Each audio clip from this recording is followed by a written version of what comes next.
నమస్తే. అధికారం కార్యక్రమానికి స్వాగతం. నేటి అధికార కార్యక్రమంలో ఆంధ్రప్రదేశ్లో భూసేకరణ మరోసారి తెరపైకి వచ్చింది. విజన్ ఉన్న ముఖ్యమంత్రిగా చెప్పుకుంటున్నటువంటి చంద్రబాబు నాయుడు రాజధాని నిర్మాణానిక, భూసేకరణ, రియల్ ఎస్టేట్ వ్యాపారానిక అన్న సందేహాన్ని అందరిలో కలుగుతుంది. దీని మీద చర్చించడానికి AP BSP coordinator J Purnachandra garu మనకు స్టూడియోలో ఉన్నారు. అలాగే BC intellectuals forum Telangana T Chiranjeevulu garu, retired IAS గారు, వారు కూడా మనకి స్టూడియోలో ఉన్నారు. వారిని అడిగి విషయాలు తెలుసుకుందాం. ముఖ్యంగా రాజధాని, ఆంధ్రప్రదేశ్లో నిర్మిస్తున్నటువంటి రాజధాని రియల్ ఎస్టేట్ వ్యాపారానిక లేకుంటే పాలన సౌలభ్యం కొరకనే దాని మీద వారి మాటల్లోనే ఇందాం. ఈ చర్చకి ఆహ్వానించినటువంటి ప్రైమ్ నైన్ వారికి, అట్లాగే యాంకర్ సూర్యారావు గారికి, మరి మా కొలీగ్ చిరంజీవులు ఐఏఎస్ గారికి కూడా నమస్కారం. ముఖ్యంగా ఆంధ్రప్రదేశ్లో ఈ రోజున జరుగుతున్నటువంటి రియల్ ఎస్టేట్ వ్యాపారమా లేకపోతే ప్రభుత్వ పాలన అనే దానిలో మనం ఖచ్చితంగా ఈ రోజున పరిస్థితులు బాగాలేవని చెప్పచ్చు. ఆంధ్రప్రదేశ్లో అస్తవ్యస్త పాలన జరుగుతుందంటానికి ఈ ఒక్కటి చాలు. 44,000 ఎకరాలు కొత్తగా సమీకరిద్దాం రాజధాని కోసం అని చెప్పి ఈ రోజున వార్తలు వచ్చాయి.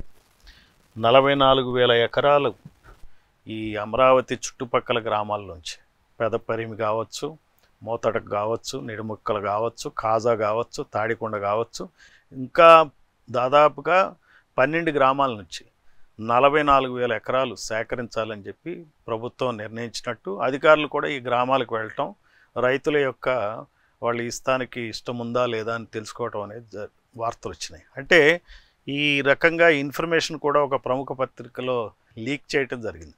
అంటే ప్రజల్ని ప్రిపేర్ చేయటం అనేది జరుగుతుంది చంద్రబాబు నాయుడు. ఆయన రియల్ ఎస్టేట్ వ్యాపారాన్ని చేయటంలో చాలా సిద్ధహస్తుడని మనం చెప్పచ్చు.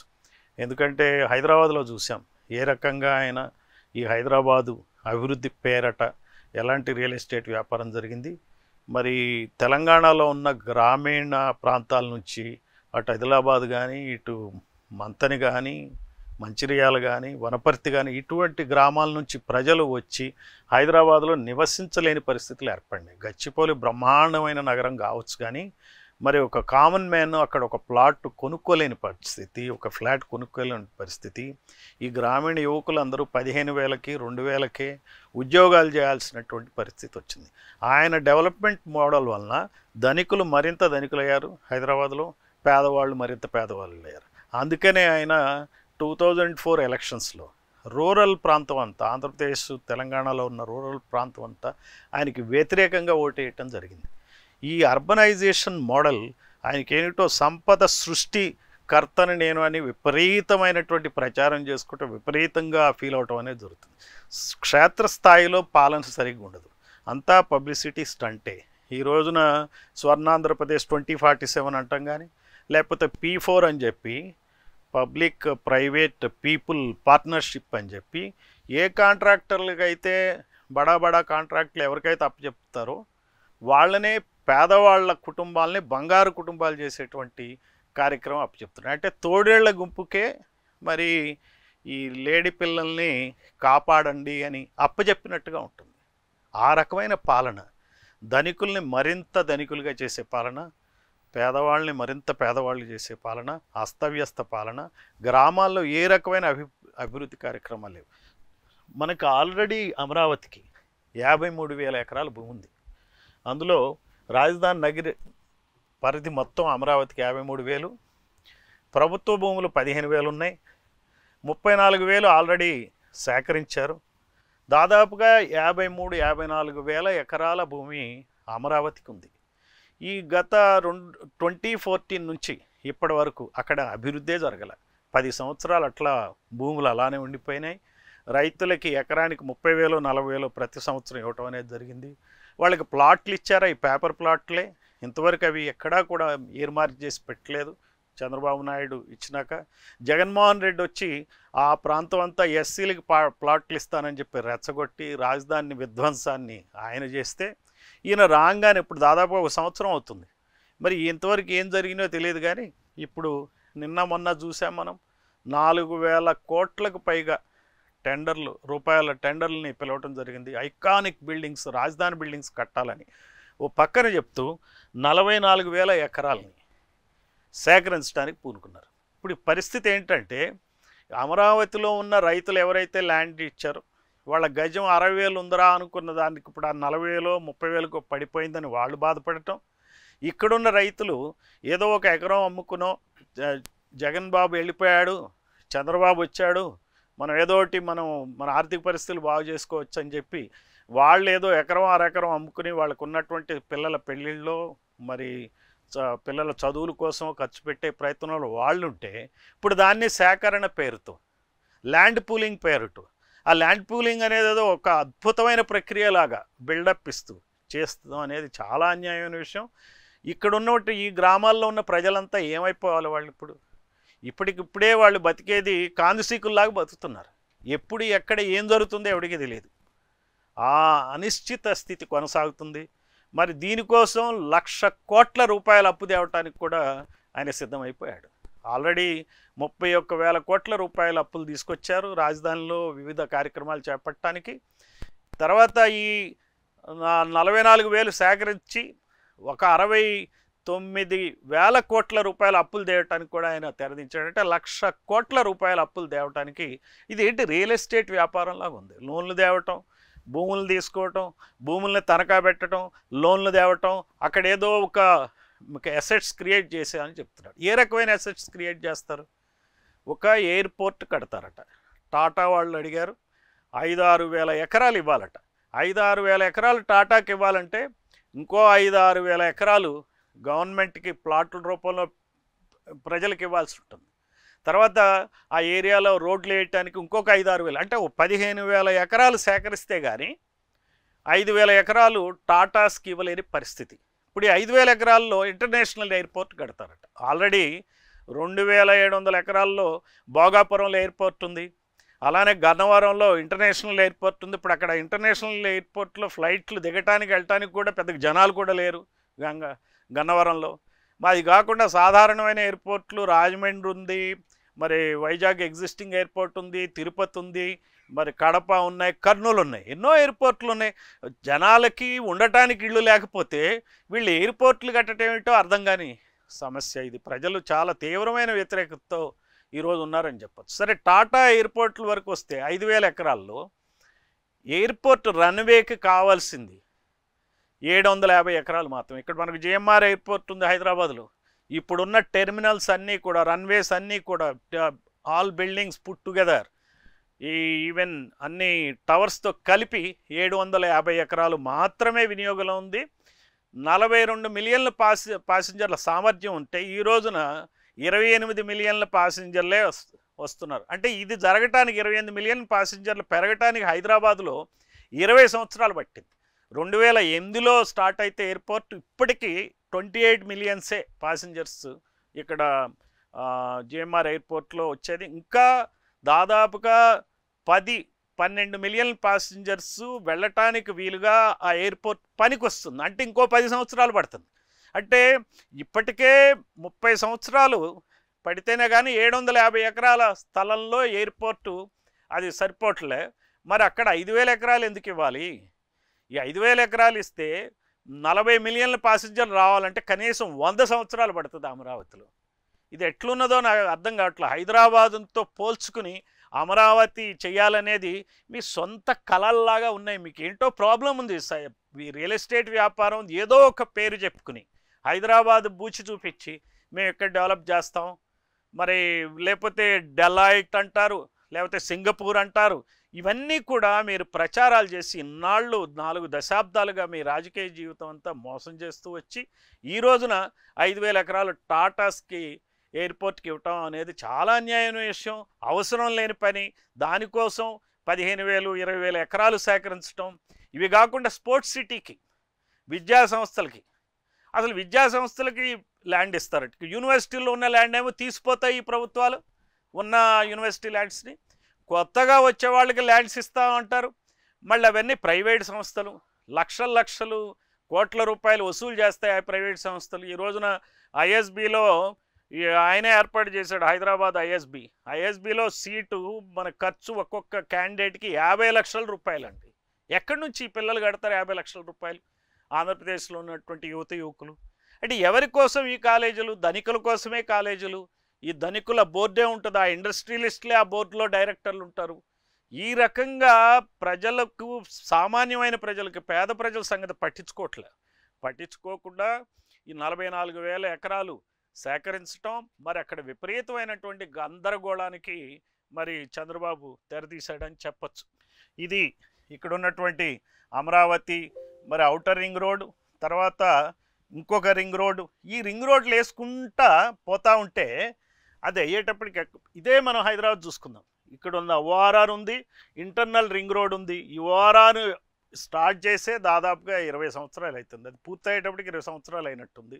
మరి ఇంటర్నల్ రింగ్ రోడ్డు పెద్దది, అది ఇంతవరకు స్టార్ట్ కూడా కాలే. అది హైదరాబాద్ విషయంలోనే దాదాపు 1 కోటి మంది జనాభా హైదరాబాద్ చుట్టుపక్కల ప్రాంతాలతో కలిపి ఉంటేనే ఈ పరిస్థితి ఉన్నది హైదరాబాద్కి. అక్కడ ఉన్న పాపులేషన్ ఎంత అమరావతిలో 10-15 లక్షలు కూడా కన్నా ఎక్కువ ఉండరు. ఆ 10-15 లక్షల కోసం 1,00,000 ఎకరాల్లో రాజధాని ఏర్పాట్లు ఎందుకు చెప్పండి? మరి శ్రీకాకుళం ఏమవుతుంది, లేకపోతే విజయనగరం ఏమవుతుంది, లేకపోతే అనంతపూరు, మరి ఒంగోలు, మరి రాయలసీమ జిల్లాలు, చాలా వెనకబడిన ప్రాంతాలన్నీ, మాచర్ల, మరి మార్కాపురం, ఇవన్నీ ఏమైతే చెప్పండి? వాటి పరిస్థితి ఏంటి? 1,00,000 కోట్ల అప్పులు తెచ్చి 1,00,000 ఎకరాల్లో డెవలప్ చేయడానికి ప్రయత్నిస్తూ మీరు ఏం చేస్తున్నారు? ఇదేం పాలన? ఇది రియల్ ఎస్టేట్ పాలనే కదా, మీకోసమే కదా పాలన. మళ్ళీ రేపొద్దున ఎలక్షన్లో 4-5 వేల కోట్లు పోగు చేసి ఈ కాంట్రాక్టర్కి 1,00,000 కోట్ల రూపాయల కాంట్రాక్ట్లు అప్పచెప్తే ఈ రోజున్న రేట్ల ప్రకారం కనీసం 10% ఇచ్చే పరిస్థితులు, అంటే 10,000 crores ఇక్కడే ఆదాయం వస్తుంది ఈ పార్టీలకి. ఈ పొలిటికల్ పార్టీస్ ఫండ్స్ తీసుకుంటాయి, అఫీషియల్గా కొంత, అన్అఫీషియల్గా కొంత. ఇది ప్రజలందరూ గమనించాల. ఈ అన్యాయం అంతా జరుగుతుంది అన్ని కులాల్లో ఉన్న పేదకులకి, అలానే బీసీ, ఎస్సీ, ఎస్టీ, మైనారిటీలకి చేసే తీవ్రమైన అన్యాయం. డీసెంట్రలైజ్డ్ డెవలప్మెంట్ ఉండాలా. ఈ రకంగా మన ప్రజాధనాన్ని దుర్వినియోగపరచడం అనేది న్యాయం కాదు. సార్ పూర్ణచంద్ర గారు, మీరు ఇంతవరకు చెప్పిన విషయాలలో తెలంగాణకు అతనప్పుడు ఉమ్మడి ఆంధ్రప్రదేశ్కు ఉన్నప్పుడు కూడా సీఎంగా చాలా వరకు ఇక్కడ అదే విధమైనటువంటి పాలనను అందించినాడు, రియల్ ఎస్టేట్ వాళ్ళ వర్గాల కొరకనే. ఇప్పుడు కూడా ఆంధ్రప్రదేశ్లో అదే జరుగుతుందని మీరు భావిస్తున్నారా? ఆంధ్రప్రదేశ్ గవర్నమెంట్ 4,700 కోట్ల రూపాయల టెండర్లకి పిలవటం జరిగింది. ఈ May 1 నాడు టెండర్లు కూడా ఓపెన్ చేస్తారట. అంటే అది May 1 నిజం చెప్పాలంటే అది దుర్దినమే ఆంధ్రప్రదేశ్కి. ఎందుకంటే చూడండి, తెలంగాణలో సెక్రటేరియట్ 600 రూములు 600 కోట్లతో కట్టారు. నువ్వు 600 కాకపోతే 900 రూములతో కట్టుకో, 900 కోట్లు కట్టుకో. నువ్వు 4,000 కోట్లతో డిఫరెంట్ బిల్డింగ్స్ కట్టడం అనేది ఈ రోజున ప్రయత్నం చేస్తున్నాడు. చూడండి, ఐకానిక్ బిల్డింగ్స్ అని 4,000 పైగా కోట్లతో. దీన్ని మెయింటైన్ చేయాలంటే 10% మెయింటెనెన్స్ ఎవ్రీ ఇయర్ అవసరం. అంటే 400 కోట్ల రూపాయల మెయింటెనెన్స్ కాస్ట్ అవుతుంది. మనం చాలా బిల్డింగ్స్ చూస్తున్నాం హైదరాబాద్లో, వాళ్ళు మెయింటైన్ చేయడానికి మెయింటెనెన్స్కి బడ్జెట్ లేదు. కమాండ్ కంట్రోల్ సెంటర్ హైదరాబాద్లో ఉన్నదానికి మరి దాదాపుగా 700-800 కోట్లతో కట్టారు. ఇప్పుడు దానికి మెయింటెనెన్స్కి పైసలు లేవు. మరి రేపు మెయింటెనెన్స్ ఎవరు చేస్తారు? ఆ మెయింటెనెన్స్కి కూడా పైసలు ఉండవు. అసలు ఇన్ని టవర్లు అవసరం ఉంది ఒక చిన్న రాష్ట్రానికి? ఎక్కడికక్కడ మీరు అంతా కూడా హైటెక్ పాలనని సాగినప్పుడు వర్క్ ఫ్రమ్ హోమ్ అని ఒక పక్కన చెప్తూ ఇంకో పక్కన ఇంత ఎందుకండి బిల్డింగ్స్? దేనికోసం, ఎవరికి ప్రూవ్ చేయాలా ఇంత బిల్డింగ్స్? అంటే ఎక్కువ బిల్డింగ్ కడితే ఎక్కువ కాంట్రాక్ట్ అమౌంట్ ఉంటుంది, కొన్ని 100 కోట్లు ఉంటాయి. ఆ ఒక్కదాని పేరనే 4,000 కోట్ల 400 కోట్ల రూపాయల కాంట్రాక్ట్లోనే ఒక 10% కొట్టేయచ్చు, 440 crores %. అంటే ఈ పర్సంటేజీల కోసమే కడుతున్నారా, గొప్పల కోసం కడుతున్నారా, ప్రజల కోసం కడుతున్నారా? ఇది ఆలోచించాలి. మరి ఇంతటిది అసెంబ్లీ కావాలి. మన ఎమ్మెల్యేల యొక్క పరిస్థితులు ఎట్లా ఉన్నాయి, వాళ్ళ నేచర్ ఎట్టుంది? ఉన్న అసెంబ్లీ చాలదా? ఇక్కడ ప్రజలకు పని చేయాలి కానీ గొప్పల కోసం కాదు కదా. గొప్పగా చేసే పని ఏమున్నది? ఇప్పుడు 5 ఎకరాల స్థలంలో ఇల్లు కట్టుకోవటం ఒక చీఫ్ మినిస్టర్. మరి ఎంతో ముందున్న చీఫ్ మినిస్టర్ పెద్ద పెద్ద ఇళ్ళు, కార్పొరేట్ హౌసెస్ లాగా కట్టుకుని అక్కడ ప్రజలకు మీరు ఏ రకమైన మెసేజ్ ఇస్తున్నారు? అంటే మీరు హెలికాప్టర్లోనే తిరుగుతారు, అంతా 5 స్టార్ లైఫ్ స్టైల్ అదే చూపిస్తున్నారు మీరు ప్రజలకి. గుడిసెల్లో ఉండేవాళ్ళు, ఇళ్ళు లేని వాళ్ళు, పేదలు చాలామంది ఉన్నారు. వాళ్ళ పరిస్థితి ఏంటి చెప్పండి? 50% ప్రజలకి ఈ రోజున ఇళ్ళు లేవు ఆంధ్రప్రదేశ్లో. ఏదో ఆ రేకుల షెడ్లు వేసుకు బతుకుతున్నారు. వాళ్ళ సంగతి ఆలోచించకుండా ఈ ఆఫీసుల్లో ఉండి వీళ్ళు చేసే ఘనకార్యాలు ఏంటి ఈ రోజున ప్రజలకి? అధికారులు కూడా చేసే ఘనకార్యాలు కూడా ఏం కనపట్ల. నాయకులు తానా అంటే తందానా అనేటువంటి అధికారులు ఏం పాలన చేస్తున్నారు? వీళ్ళకి ఇంత బ్రహ్మాండమైన భావంతులు అవసరం ఏంటి చెప్పండి? సార్ ఫైనల్గా చిరంజీవి గారు హెచ్ఎండిఏ కమిషనర్గా మీరు నిర్వహించిన పదవిలో ఇప్పుడు సాగుతున్న పాలనలో కంపారిటివ్లీ మీరు పదవి నిర్వహించినప్పుడు మీకున్న అనుభవాన్ని, ఇప్పుడు ఆంధ్రప్రదేశ్ అమరావతి రాజధాని నిర్మాణంలో జరుగుతున్నటువంటి యాక్టివిటీస్ని కంపారిటివ్లీ చేసి కొంచెం చెప్పగలరా? నమస్కారం అండి. నా పేరు చిరంజీవులు, రిటైర్డ్ ఐఏఎస్ ఆఫీసర్. నేను 2015 నవంబర్ నుంచి 2018 జూన్ వరకు హైదరాబాద్ మెట్రోపాలిటన్ డెవలప్మెంట్ అథారిటీ కమిషనర్గా చేయడం జరిగింది. సో నాకున్న అనుభవంతో మరి హెచ్ఎండిఏ అనుభవాన్ని దృష్టిలో పెట్టుకొని ఇక్కడ మీతో విషయాలు పంచుకుంటాను. మీరు హైదరాబాద్ నగరాన్ని చూసినట్టయితే జిహెచ్ఎంసీ ఏరియా మొత్తం కూడా 642 స్క్వేర్ కిలోమీటర్స్. అదేవిధంగా హైదరాబాద్ రింగ్ రోడ్ చూసుకున్నట్టయితే మనం this is called ring road. ఈ అవుటర్ రింగ్ రోడ్ అనేది మొత్తం కూడా 158 కిలోమీటర్స్. ఈ మొత్తం ఈ ఏరియా లోపల మనం చూస్తే సుమారు ఒక 1390 స్క్వేర్ కిలోమీటర్ ఏరియా ఉంది. ఈ లోపల మనం పాపులేషన్ కూడా తీసుకుంటే దాదాపు 1,10,00,000 జనాభా ఇందులో నివసిస్తూ ఉంది. మరి ఇక్కడ చూసినట్టయితే ఇది రీజనల్ రింగ్ రోడ్డు. ఈ రీజనల్ రింగ్ రోడ్డు ఈ మధ్యకాలంలో కొంత ఎలినేషన్ అంటే ఈ అలైన్మెంట్ను మారుస్తూ ఉన్నారు. సో ఇప్పటి వరకు తెలిసిన దాని ప్రకారం సుమారు 340 కిలోమీటర్ల ఏరియా ఇక్కడ ఉంటుందని చెప్పి తెలుస్తూ ఉంది. అయితే హైదరాబాద్ నగరానికి సంబంధించి కొన్ని ప్రత్యేకమైన అడ్వాంటేజెస్ ఉన్నాయి ఇక్కడ. హైదరాబాద్ నగరం ఎప్పుడో 1891లో కుతుబ్షాహీ పాలనలో ఈ నగరాన్ని రూపొందించినప్పటికీ కూడా చార్మినార్ సెంటర్గా ఈరోజు అనేకమైన మార్పులకు లోనవుతూ వస్తుంది. హైదరాబాద్ నగరం అనేది ఒక కాస్మోపాలిటన్ సిటీ. మొదటి నుంచి కూడా ఇక్కడ అన్ని భాషలకు చెందినటువంటి ప్రజలు, అన్ని దేశాల నుంచి వచ్చినటువంటి ప్రజలు నివసిస్తూ ఉంటారు. ఇక్కడ ఉన్నటువంటి అడ్వాంటేజ్ అదొకటి. రెండవది, ఇక్కడ సైక్లోన్స్ కానీ భూకంపాలు కానీ రావు. ఇది స్టేబుల్ ఏరియా. సో చాలామంది ఇక్కడ వచ్చిన ప్రజలు ఇక్కడే సెటిల్ కావడానికి ఇష్టపడతారు. మీరు నేను మధ్యకాలంలో ఒక ఢిల్లీ నుంచి, ఆయన యాక్చువల్ నేటివ్ వచ్చి మధుర, ఆయన ఇక్కడ ఒక ప్రముఖ టెలికాం కంపెనీలో పనిచేస్తున్నాడు. ఇక్కడే ఆయన ఫ్లాట్ తీసుకొని సెటిల్ అవుతున్నాడు. నేను అడిగాను, ఎందుకు మీరు ఢిల్లీలో కావడం లేదు, మీకు పక్కనే కదా మధుర అంటే, ఇక్కడ హైదరాబాద్లో ఎందుకు ఉంటున్నారంటే, సార్ ఢిల్లీలో వాతావరణం బాగుండదు ఒకటి, రెండవది హైదరాబాద్ లాంటి అఫోర్డబుల్ సిటీ కాదు, ఇక్కడ నాకు భాషకు సంబంధం ప్రాబ్లమే లేదు, ఎందుకంటే హిందీతో నేను ఇక్కడ మా పిల్లలందరూ నెట్టుకొని వస్తున్నారు, ఇక్కడ తెలుగు నేర్చుకోవాలని కంపల్సరీ కూడా లేదు. సో అట్లా ప్రజలందరూ కూడా అందరినీ కూడా స్వీకరించుకునేటువంటి హృదయం కాబట్టి ఇక్కడ మేము ఇక్కడే సెటిల్ అవుతున్నామన్నారు. So that is the advantage of Hyderabad.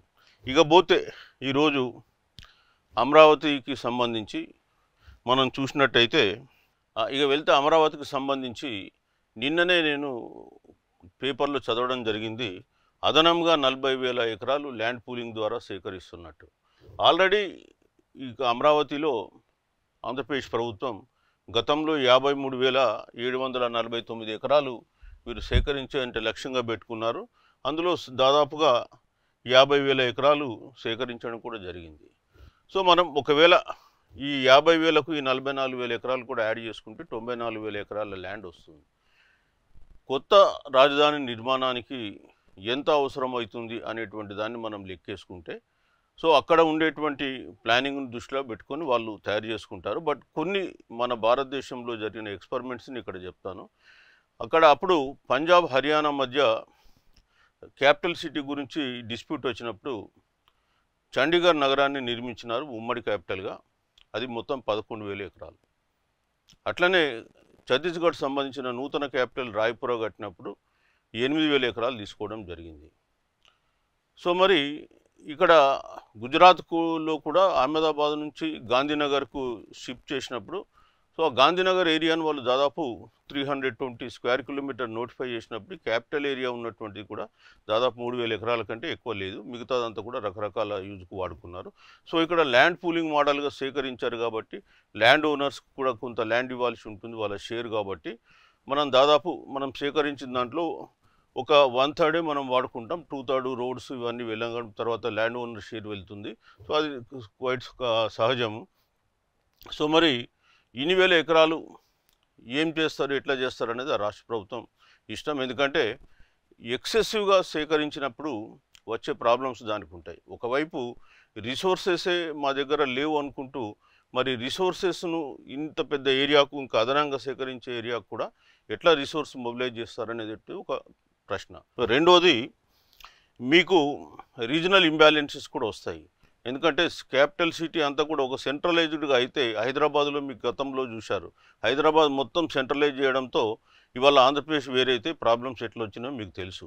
మళ్ళీ మీరు ఒక్క దగ్గర మీరు కేంద్రీకృతం చేస్తే రేపు రాబోయే కాలంలో ఆంధ్రప్రదేశ్లో కూడా రీజనల్ ఇంబ్యాలెన్సెస్ వచ్చేసి మరి అది ఇంకొక విధమైనటువంటి సమస్య పరిగణిస్తుందేమో మీరు ఆలోచించుకోవాల్సిన అవసరం కూడా ఉంది. మూడవది, ఇంత పెద్ద ఏరియాను మీరు సేకరించి ఎన్విరాన్మెంటల్ కూడా చాలా ఇబ్బందుల పాలు చేసిన వాళ్ళు అవుతారు. సో ఎన్విరాన్మెంటల్ ఇంపాక్ట్ కానీ సస్టైనబిలిటీ కూడా ఇష్యూస్ వస్తాయి. సో ఒకటి, రాష్ట్ర ప్రభుత్వం వాళ్ళకు ఉన్నటువంటి విచక్షణాధికారాలతో ఖచ్చితంగా ఎంత భూమి కావాలనేది మీరు సేకరించుకునే అధికారం, సంపూర్ణ అధికారం, సవర్నిటీ మీకు ఉంది, లేదు కానీ బట్ అది ఒక రియల్ ఎస్టేట్ వ్యాపారంలాగా మారకూడదు. ఇవాళ హైదరాబాద్లో కూడా మీరు చూస్తే మనం సైబరాబాద్ డెవలప్మెంట్ అథారిటీ అని గతంలో 2001లో చేయడం జరిగింది. దాని ఏరియా వచ్చి 51 స్క్వేర్ కిలోమీటర్. ఈరోజు కూడా 51 స్క్వేర్ కిలోమీటర్ 100% ఆక్యుపేషన్లో రాలే. అట్లనే ఇప్పుడు హైదరాబాద్ రింగ్ రోడ్ చుట్టూ ఉన్నటువంటి 1390 స్క్వేర్ కిలోమీటర్ లోపల కూడా దాదాపు ఒక 20-25% ఇంకా ఖాళీగానే ఉంది లోపల. సో మరి మీరు ఇంత పెద్ద ఎత్తున భూములు సేకరించినప్పుడు దాన్ని వాడుకోకపోతే కూడా మళ్ళీ అనేకమైన సమస్యలు కూడా ఉత్పన్నమైతే రేపు ఆ ల్యాండ్ని ఎట్లా ప్రొటెక్ట్ చేయాలి, ఏం చేయాలని ఇష్యూస్ కూడా వస్తుంటాయి. సో గతంలో కూడా హైదరాబాద్లో ఈ సైబరాబాద్ కొరకు ల్యాండ్ సేకరించినప్పుడు కూడా కొన్ని ఎలిగేషన్స్ వచ్చినాయి. అప్పటి ముఖ్యమంత్రి వర్గానికి సంబంధించి ఇన్సైడర్ ఇన్ఫర్మేషన్తో 75% ఆ ల్యాండ్స్ అందరూ కూడా ఒకటే కమ్యూనిటీ వాళ్ళు కొన్నారు అని చెప్పేసి ఒక లండన్ బేస్డ్ స్టూడెంట్ రీసెర్చ్ చేసి ఒక PhD కూడా దాని మీద పొందడం జరిగింది. థీసిస్ కూడా పబ్లిష్ అయింది. సిమిలర్లీ ఔటర్ రింగ్ రోడ్ కట్టినప్పుడు ఆనాటి ముఖ్యమంత్రి వర్గం అంతా కూడా ఆ రింగ్ రోడ్ చుట్టూ భూములు కొనుక్కొని కోటీశ్వర్లు అయినారనేటువంటి ఎలిగేషన్ కూడా ఉంది. అట్లానే గత BRS గవర్నమెంట్ కూడా ఇక్కడ రీజనల్ రింగ్ రోడ్ను అదేవిధంగా యాదాద్రి చుట్టూ వాళ్ళు భూములు కొనుక్కొని ఇవాళ వాళ్ళు రియల్ ఎస్టేట్ వ్యాపారం సాగిస్తున్నారనేటువంటి విషయాన్ని కూడా ప్రజలు వ్యాఖ్యానిస్తున్నారు. సో మరి అందుకే ఇది మరొక విధమైనటువంటి రియల్ ఎస్టేట్ వ్యాపారానికి నాంది పలకకూడదు. నిజమైన ప్రజల ఇంట్రెస్ట్కు ఉంటే దాన్ని ఖచ్చితంగా మీరు తీసుకోవాల్సిందే కాదనం కానీ, బట్ అది రియల్ ఎస్టేట్కు ఉపయోగపడేలాగా చేశారంటే మాత్రం ఖచ్చితంగా ప్రజలు దాన్ని గమనిస్తారు. తర్వాత పర్యవసనాలు మీకు తెలిసి మేము చెప్పాల్సిన అవసరం కూడా ఉండదు. ఒకటి. రెండవది, ఇక్కడ ఈ ఏరియాను మీరు ఎక్కువ ఉన్నట్టయితే ఇండస్ట్రీస్ ఎక్కువ వస్తాయి, సాఫ్ట్వేర్ ఇండస్ట్రీ వస్తుందని మీరు చెప్తూ ఉన్నారు. అది కొంతవరకు ఉండొచ్చు కానీ బట్ అక్కడ ఉండే వాతావరణం కానీ అక్కడ ఉండేటువంటి భాష అక్కడ ఉండేటువంటి సంస్కృతి పైన కూడా ఇండస్ట్రీస్ రావడం ఆధారపడుతుంది. ఇప్పుడు ఉదాహరణకు ఐటీ ఇండస్ట్రీ అంతా కూడా హైదరాబాద్లో వెస్ట్ సైడే డెవలప్ అయింది. ఈస్ట్ సైడ్ డెవలప్ కావాలని చెప్పేసి ఘట్కేశ్వర్ ఏరియాలో అక్కడ ఇన్ఫోసిస్ కానీ ఆ తర్వాత మహేంద్ర కంపెనీస్ కానీ ఉన్నాయి. కానీ అక్కడ ఇండస్ట్రీ వెళ్ళడం లేదు. ఇన్స్పైట్ ఆఫ్ మనం ల్యాండ్ రేట్ తక్కువ రేటుకి ఇప్పిస్తామన్నప్పుడు ఎవరు పోవడం లేదు. రీజన్ ఏంటంటే వాళ్ళు అక్కడ ఎకో సిస్టమ్ లేదు. ఇక్కడ అయినట్టయితే వాళ్ళకి కావాల్సినటువంటి ఎంటర్టైన్మెంట్ కానీ ఎడ్యుకేషన్ కానీ హాస్పిటల్ కానీ ఫెసిలిటీస్ ఇవన్నీ వెస్ట్ సైడ్ ఉన్నాయి. కాబట్టి ఈస్ట్ సైడ్ అక్కడ ఉద్యోగాలు ఇస్తామన్నా జనాలు పోయే పరిస్థితుల్లో లేదు. కాబట్టి ఒక ఎకో సిస్టమ్ అనేది చాలా ఇంపార్టెంట్. మనకు ఎంత ల్యాండ్ ఉన్నదని ఇంపార్టెంట్ కాదు, eco system is also one important. కాబట్టి ఒక ప్రాపర్ ప్లానింగు బ్యాలెన్స్డ్ డెవలప్మెంటు కావాలనుకుంటే మటుకు ఆ మెల్లమెల్లగా ఎకో సిస్టమ్ కూడా డెవలప్ చేయాలి. మరి ఇన్ని వేల ఎకరాలు సేకరించి మరి ఎన్ని ఇండస్ట్రీలు తీసుకొస్తారు, ఎంత పరిశ్రమ ఉపయోగపడుతుందో మీరు ఆలోచించుకోవాలి. ఎందుకంటే ప్రజలు కూడా మీకు పాలనకి ఇచ్చే టైము కేవలం 5 సంవత్సరాలే. ఈ 5 సంవత్సరాల్లో మన ప్రామిజెస్ డెలివరీ చేయాలి, అదేవిధంగా ప్రజలను కూడా సాటిస్ఫై చేయాల్సిన అవసరం ఉంటుంది. సో పాలకులు ఆ విషయాన్ని దృష్టిలో పెట్టుకొని ముందుకు పోతే ప్రజలు కూడా హర్షిస్తారు.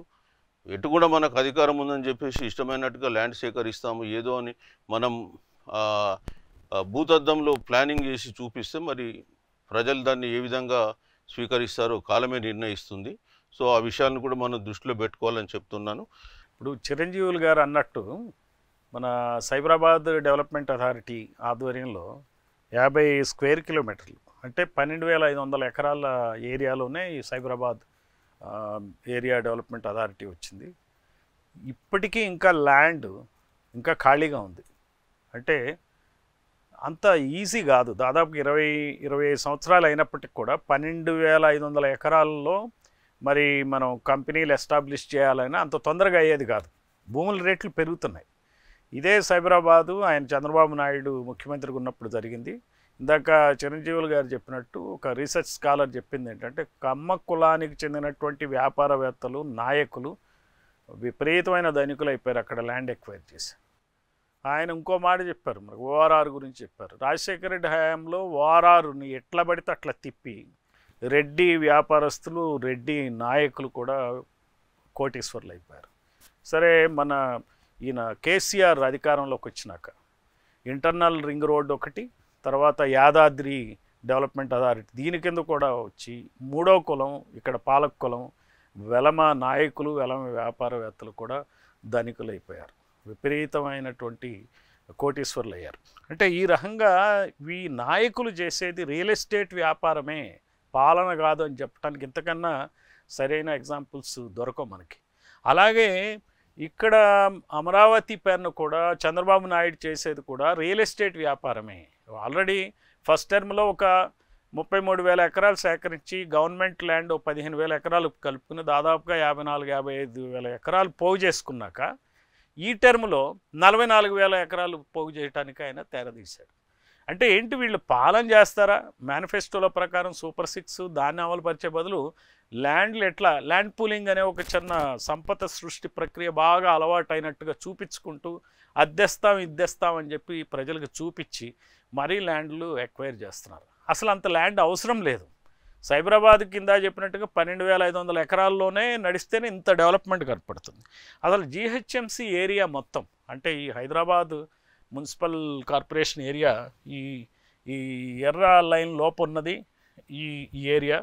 దీన్ని మొత్తం కలిపి 1,60,000 ఎకరాలు ఇది హైదరాబాద్ మొత్తం. ఇందులో 60-70 లక్షల పాపులేషన్ ఉంది, ప్రజలు ఉన్నారు ఇక్కడ.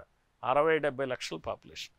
ఇదే ఓఆర్ఆర్ వరకు వస్తే ఓఆర్ఆర్ ఔటర్ రింగ్ రోడ్ దాదాపుగా 1,300 స్క్వేర్ కిలోమీటర్స్ అంటే 3 లక్షల ఎకరాలు పైగా ఉంటుంది దీనికి. ఈ 3 లక్షల ఎకరాలకి సరిపడా కూడా ఇంతవరకు ఏమీ డెవలప్మెంట్ లేదు. అంటే 30 సంవత్సరాలైనా ఇంకా అవేమి నిండలే, ఓన్లీ రేట్లు పెరిగి కూర్చున్నాయి. జనాలు వ్యవసాయం మానేసి ఎప్పుడు రేట్ వస్తే ఎప్పుడు అమ్ముకుందామని రియల్ ఎస్టేట్ పని చేస్తున్నారు ఇక్కడ. అక్కడ గ్రామీణ ప్రాంతంలోనే పేదరికంతో మగ్గుతూ ఉంటే ఇక్కడ భూములు ఉన్నోళ్ళు అందరూ కోటీశ్వరులు అయిపోయి దీని మీద వాళ్ళు ఎకరం 5 కోట్లు 6 కోట్లకి అమ్ముకునే పరిస్థితిలో ఈ రోజున ఉన్నారు. ఇది ఏ రకమైన ఎకానమీ, ప్రజలకు ఏ రకంగా ఉపయోగపడుతుంది చెప్పండి? ఇదే పాలన చేయాల్సింది. అంటే ఆలిగార్కి అంటారు, ఎవరైతే ఈ ధనికులు ఉంటారో వాళ్ళ కోసమే ఈయన పాలన సాగిస్తున్నట్టుగా ఉంది, కాంట్రాక్టర్ల కోసమే ఈ పనులన్నీ చేస్తూ ఉంది.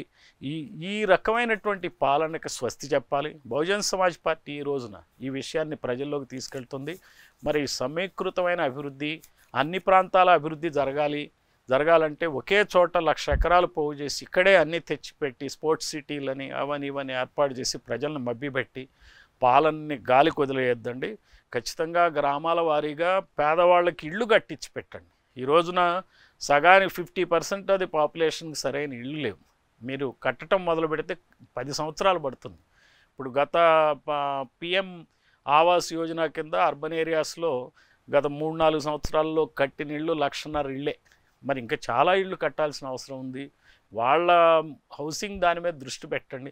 అక్కడ మీ తెలివితేటలు చూపించండి. అక్కడ ఎకరో 2 ఎకరాలు సేకరించి అదే ల్యాండ్ పూలింగ్ కింద ఆ ఏరియాలో 200 ప్లాట్లో 300 ప్లాట్లో పెట్టండి. అక్కడనే వాళ్ళకి కావాల్సినటువంటి మరి డిఫరెంట్ షాపింగ్ కాంప్లెక్సెస్ ఏర్పాటు చేసి అక్కడ డెవలప్ చేస్తే గ్రామాలు బాగుపడితే అప్పుడు రాష్ట్రం బాగుపడుతుంది.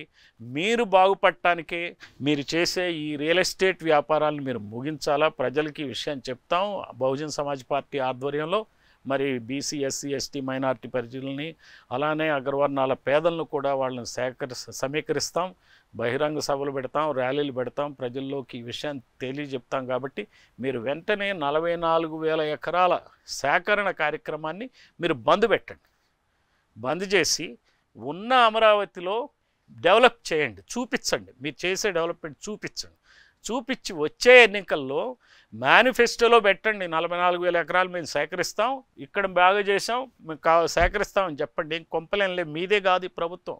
మీరు ఇదే రకమైన పాలన చేస్తే నెక్స్ట్ టైం మీరు రారు, ప్రజల్లో వ్యతిరేకత పెళ్ళుపుతుంది. వాళ్ళు ఎవరు చెప్పరు. ఈ రోజున రోడ్ల మీదకి వచ్చి విధ్వంసాలు సృష్టించేటువంటి ప్రజలు కాదు, శాంతి కాముకులైన ఆంధ్రప్రదేశ్ ప్రజలను మీరు అర్థం చేసుకుని ఖచ్చితంగా 44,000 ఎకరాల సేకరణ కార్యక్రమాన్ని బంద్ పెట్టండి. మీ గొప్పతనం ఏంటో, మీరు ఎంత గొప్ప పాలకులో ఉన్న అమరావతిలో మీరు చేసి చూపించండి. Thank you.